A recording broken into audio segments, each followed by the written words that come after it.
E aí, gente, B.E.D Brewer aqui. Today, we're going to talk about hop spider options or options of filtering out your hops. First, I'd like to take a moment to thank all of my subscribers and returning viewers. I really appreciate your support. And now, let's go ahead and get into some options. So, obviously, the first option, and if you're just starting, this is probably what you're going to go with, is you're just going to toss your hops into your boiling wort. You can worry about filtering it afterwards. The first option that you're probably going to have is a screen filter like this in a funnel if you're pouring it. Now these things are okay, but definitely not preferred. They do tend to clog up pretty quick, and especially if you get a layer of sediment on, a layer of the hop particulates on it, it's going to stop filtering. And if you this is the only method that you're using, you're going to have to take it out and dump it out quite a bit, which is going to slow you down a lot. Now, a better option is to use an autosiphon. Now, with your autosiphon, you're going to be up off of the floor of the brew pot about a centimeter, and that's going to keep most of the hop sediment out. So as long as you don't agitate it too much, you're not going to have many problems.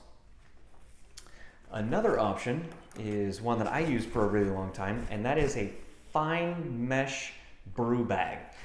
This was actually supposed to be a grain bag, but I used it for my hops. If you see some of my earlier episodes, this is what I'm using a lot.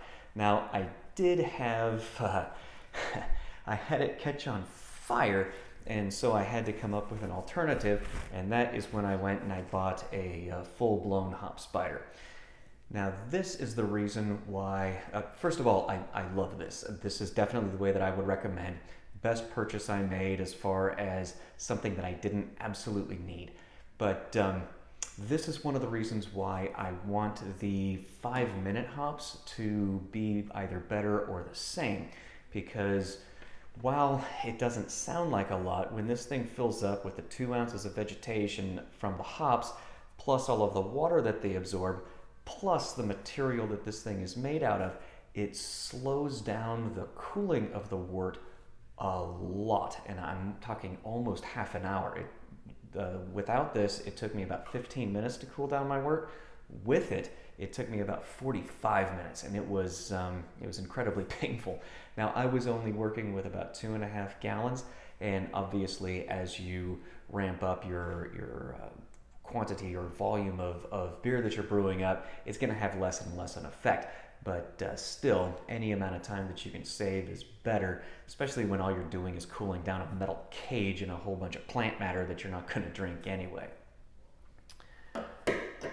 So those are the options. Again, best is the hop spider. It's not something that you require, and any of these methods work okay.